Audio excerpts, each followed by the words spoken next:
अस्सलामुअलैकुम। फैज़ ए चक्कीवाला girls high school सौदागरवाड़ सूरतनी विद्यार्थिनी मित्रों, तमारुं आंकड़ाशास्त्र विषय में स्वागत है।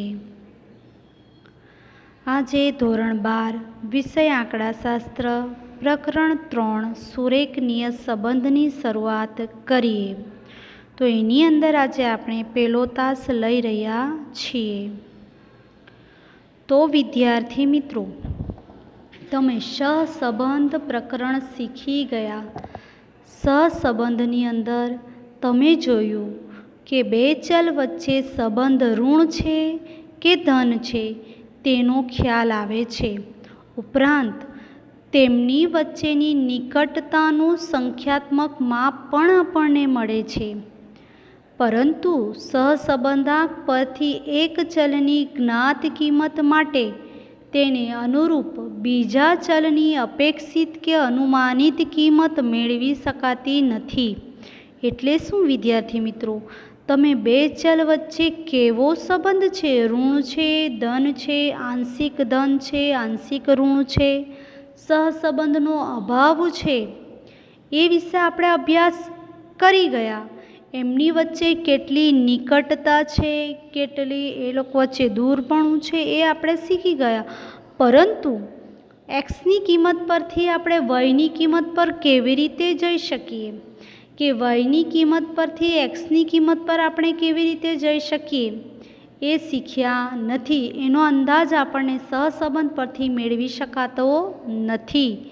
तो विद्यार्थी मित्रों, घणी वखत ज्यारे बे चल वच्चे कोई संबंध होय त्यारे एक चलनी ज्ञात किंमत परथी बीजा चलनी अंदाजित के अनुमानित किंमत ते संबंधनो उपयोग करी मेळववानी जरूरियात ऊभी थाय छे। ते माटे आपणे नियत संबंधनो ख्याल मेळववो जरूरी बने छे। विद्यार्थी मित्रों, अहीं नियत संबंधनो शाब्दिक अर्थ प्रतिगमन अथवा सरेराश किंमत तरफ परत आववुं एवो थाय छे। एटले तमे ए बे चल वच्चेनो जे संबंध शोधो अने पछी कोई एक किंमत पर तमे आवो, सरेराश किंमत तरफ परत आवो एवो अर्थ आ नियत संबंध शीखवी जाय छे। हवे नियत संबंधनो अभ्यास कोणे कर्यो?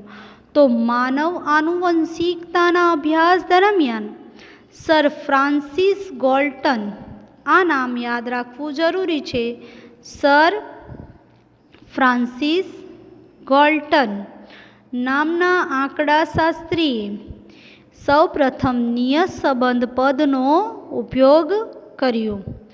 नियत संबंध पदनो उपयोग करती वखते एमणे ए बे चल वच्चेनी निकटतानुं ध्यान राख्युं छे। नियत संबंध एक विधेयात्मक संबंध छे। विद्यार्थी मित्रों, ध्यान आपजो के नियत संबंध पदनो कोणे उपयोग कर्यो? सौ प्रथम तो के सर फ्रांसिस गॉल्टन नामना आंकड़ाशास्त्रीए नियत संबंध पदनो उपयोग कर्यो। नियत संबंध ए बे चल कया? एक्स अने वाय। एक्स अने वाय वच्चेनो विधेयात्मक संबंध छे।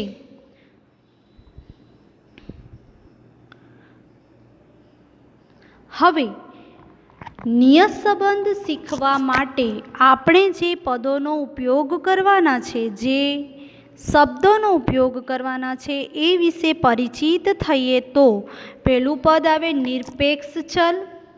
तो विद्यार्थी मित्रों, आ जे बे चल अहीं आप्या छे एनो खास ध्यान राखजो।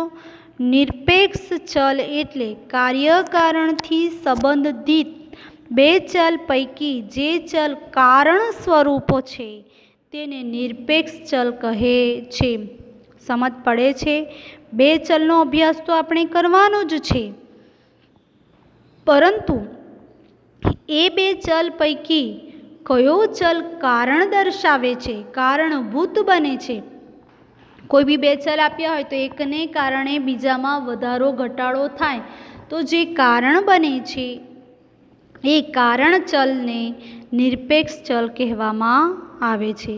માનો કે તમે કોઈ વસ્તુનું વેચાણ કરો અને તમને રકમ મળે છે। વેચાણ અને નફો, જો તમે વેચાણ જ નહીં કરો તો નફામાં વધારો ઘટાડો થાય?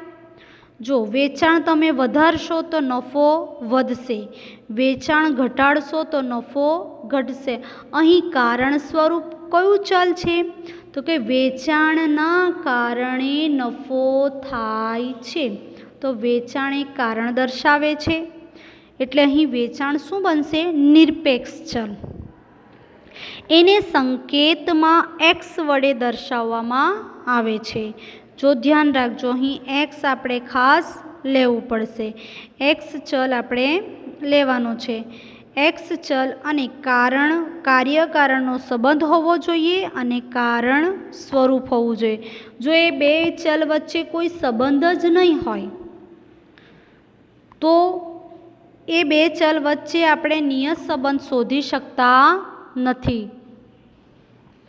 હવે વિદ્યાર્થી મિત્રો આપણે આગળ વધીએ। સાપેક્ષ ચલ।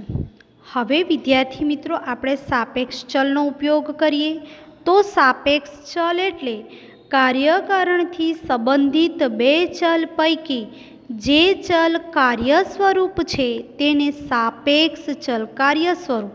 આપણે અહીં હમણાં શાનું ઉદાહરણ જોયું? વેચાણ અને નફો। નફો એ કાર્ય કરે છે, વેચાણથી પ્રેરાઈને નફો કાર્ય કરે છે, એટલે નફો એ સાપેક્ષ ચલ છે ને વેચાણ એ નિરપેક્ષ ચલ છે।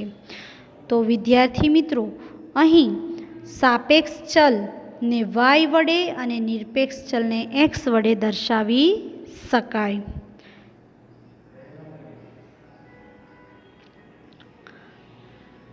દાખલા તરીકે જાહેરાત ખર્ચ અને વેચાણ વચ્ચેના સંબંધમાં સામાન્ય રીતે જાહેરાત ખર્ચ વધે કે ઘટે તેને કારણે વેચાણ પર શું અસર થાય છે તે આપણે જોઈએ। વિદ્યાર્થી મિત્રો અહીં જાહેરાત ખર્ચ વધે કે ઘટે તેને કારણે વેચાણ પર વધારો કે ઘટાડાની અસર જોવા મળે છે। તો બે ચલ વચ્ચે સંબંધ છે તો જાહેરાત ખર્ચને કારણે વેચાણ થાય છે। તો કારણ સ્વરૂપ કયું ચલ હશે? કારણ અને કાર્ય, આ બે શબ્દ તમારે યાદ રાખવાનો છે। કારણ એ નિરપેક્ષ અને કાર્ય એ સાપેક્ષ। તો આ શબ્દ યાદ રાખજો, સાકાર્ય અને નિકારણ। તો નિરપેક્ષ ચલ એ કારણ દર્શાવે છે અને સાપેક્ષ ચલ એ કાર્ય દર્શાવે છે। તો અહીં જાહેરાત ખર્ચ એ નિરપેક્ષ ચલ છે અને વેચાણ એ સાપેક્ષ ચલ છે। હવે જુઓ, કોઈ વિસ્તારમાં વરસાદ અને ચોખાની ઉપજ, જોજો એ બે ચલમાં સંબંધ સ્પષ્ટ કરીએ તો ચોખાની ઉપજ એ વરસાદ પર આધાર રાખે। જો વરસાદ નહીં પડે તો ચોખાની ઉપજ નહીં થાય। તો વરસાદ એ નિરપેક્ષ ચલ છે અને ચોખાની ઉપજ એ સાપેક્ષ ચલ છે। આવા ઉદાહરણો તમને વર્ગીકરણમાં એક્ઝામમાં પૂછાય છે, એટલે ખાસ ધ્યાન રાખજો। નિરપેક્ષ ચલ એ કારણ દર્શાવશે અને સાપેક્ષ ચલ છે એ કાર્ય દર્શાવશે। આ ધ્યાનમાં રાખજો। હવે આપણે જોઈએ નિયત સંબંધ। બે સહસંબંધિત ચલ વચ્ચેના વિધેયાત્મક સંબંધને નિયત સંબંધ કહેવામાં આવે છે। આપણે જોઈ ગયા કે બે ચલ હોવા જરૂરી છે અને એમની વચ્ચે સંબંધ હોવો જરૂરી છે અને એ પણ વિધેયાત્મક, તો તેને કહી શકાય નિયત સંબંધ। તો નિયત સંબંધના અભ્યાસ માટે બે ચલ વચ્ચે કાર્ય અને કારણનો સંબંધ હોવો જરૂરી છે એવી પૂર્વધારણા લેવામાં આવે છે। આપણે જોઈ ગયા, કારણ જોઈ ગયા અને કાર્ય જોઈ ગયા છે ને, તો જ એ બે ચલ વચ્ચે એક નિરપેક્ષ છે અને એક સાપેક્ષ છે એવી પૂર્વધારણા લઈને જ આપણે નિયત સંબંધનો અભ્યાસ કરી શકીએ।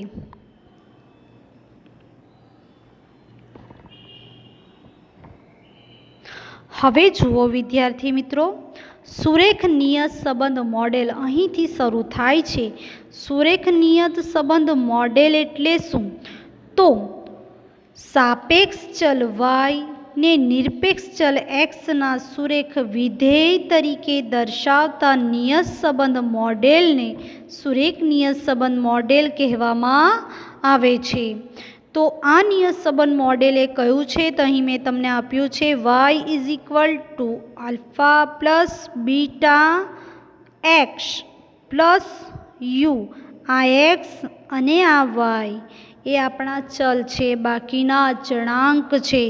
જુઓ અહીં તમને આપ્યું છે વાય એ સાપેક્ષ ચલ, એક્સ એ નિરપેક્ષ ચલ, આલ્ફા અચળાંક છે, બીટા પણ અચળાંક છે અને યુ મોડેલનો વિક્ષેપ ચલ છે. આ તમારે મોડે કરી નાખવાનું છે, તમને 1 માર્ક્સમાં પૂછાય છે. નિયત સંબંધ રેખાનું અન્વયોજન.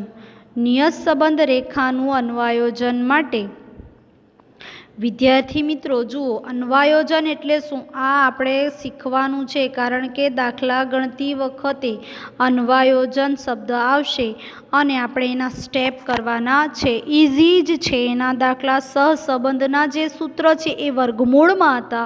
અહીં નિયત સંબંધના સૂત્ર વર્ગમૂળ વગરના અને એક જ ભાગ થઈ જશે, આવડી જશે. તો નિયત સંબંધ રેખાનું અન્વયોજન માટે બે સહસંબંધિત ચલો વચ્ચેના સંબંધનો શ્રેષ્ઠ અંદાજ આપતી નિયત સંબંધ રેખા મેળવવાની પદ્ધતિને નિયત સંબંધ રેખાનું અન્વયોજન કહે છે.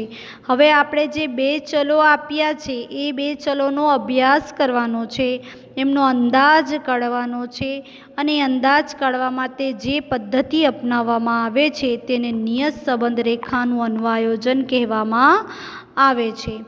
હવે વિદ્યાર્થી મિત્રો, આ અંદાજ મેળવવા માટે આપણી પાસે બે રીત છે. જુઓ, નિયત સંબંધ રેખાનું અન્વયોજન માટેની રીતો તો આપણી પાસે બે રીતો છે. એક વિકર્ણ આકૃતિની રીત અને બીજી છે ન્યૂનતમ વર્ગોની રીત. વિદ્યાર્થી મિત્રો, આ બંને રીત તમારે જોવાની જ છે. ન્યૂનતમ વર્ગોની રીતમાં સૂત્ર આવશે અને વિકર્ણ આકૃતિની રીતમાં તમારે આકૃતિ બનાવવાની છે. જે રીતે તમે સહસંબંધમાં આકૃતિઓ દોરી છે એવી જ આકૃતિઓ અહીં દોરવાની છે આપણે. અને ન્યૂનતમ વર્ગોની રીતની અંદર સૂત્ર આવશે, જે આપણે કાર્લ પિયર્સનના 3 સૂત્ર ભણ્યા છે એ સૂત્રના બેઝ પર જ થોડા ઘણા અંશે ફેરફાર કરીને સૂત્ર આવશે. એટલે સૂત્ર યાદ કરતા રહેજો, જેથી કરીને તમને ઇઝી બની જાય. એક સૂત્ર બીજા ચેપ્ટરમાં કામ લાગશે આપણને થોડો ફેરફાર કરીને, પરંતુ તમારે યાદ રાખવાનું છે કે નિયત સંબંધ એટલે વર્ગમૂળ નહીં. બરાબર, વર્ગમૂળની આ રીતે યાદ રાખજો. વર્ગમૂળવાળા સૂત્ર નહીં આવે એની અંદર અને એક જ ભાગ થઈ જશે. ત્યાર પછી હવે વિદ્યાર્થી મિત્રો જુઓ, તમારે આ મોડેલ પણ મોડે કરી નાખવાનું છે ખાસ, અને એનું એક્સપ્લેનેશન પણ તમારે આપવું પડશે. ત્યાર પછી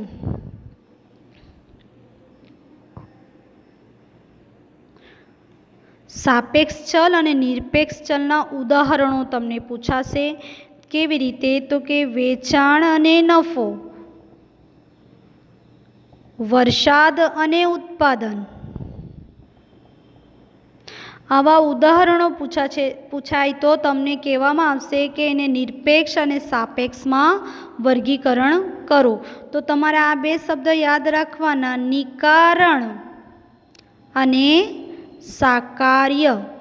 તો કારણ હોય એ નિરપેક્ષ અને કાર્ય હોય એ સાપેક્ષ. વેચાણના કારણે નફો, તો વેચાણ એ નિરપેક્ષ અને નફો એ સાપેક્ષ. વરસાદના કારણે ઉત્પાદન થાય, તો વરસાદ એ નિરપેક્ષ અને ઉત્પાદન એ સાપેક્ષ. આ રીતે તમારે વર્ગીકરણ કરતા રહેવાનું છે. ત્યાર પછી વિદ્યાર્થી મિત્રો, જે અહીં વ્યાખ્યાઓ આપી છે એ વ્યાખ્યાઓ તમારે ખાસ જોવાની છે. અહીં પ્રતિગમન શબ્દ અને સરેરાશ કિંમત તરફ પરત આવવું આ શબ્દ પર ધ્યાનમાં રાખજો. અને નિયત સંબંધના અભ્યાસ માટે કોણે આ શબ્દનો ઉપયોગ સૌપ્રથમ કર્યો? તો કે સર ફ્રાન્સિસ ગોલ્ટન. આ બધા શબ્દ એટલા માટે રિપીટ કરું છું જેથી કરીને તમને યાદ રહી જાય. આ વ્યાખ્યાઓ આપણે જોઈ છે અને એ વ્યાખ્યા પરથી વર્ગીકરણ જોયું છે. વર્ગીકરણ પરથી તમે આ સુરેખ નિયત સંબંધ મોડેલ તમે યાદ કરી શકો કે એમાં સાપેક્ષ ચલ y અને નિરપેક્ષ ચલ xના અનુસંધાનમાં અચળાંકોનો ઉપયોગ કરીને તમે નિયત સંબંધ મોડેલ મેળવી શકો છો. હવે નિયત સંબંધ માટે ખાસ આપણી જે બે રીતો છે, વિકર્ણ આકૃતિની રીત અને ન્યૂનતમ વર્ગોની રીત, હજુ થિયરી છે. આપણે નેક્સ્ટ પીરિયડમાં એને જોઈશું. વિદ્યાર્થી મિત્રો, આ તમારે યાદ કરવાનું છે અને નોટમાં લખવાનું પણ છે. ગૂગલ ફોર્મ પણ સાથે ભરવાનું છે. Thank you.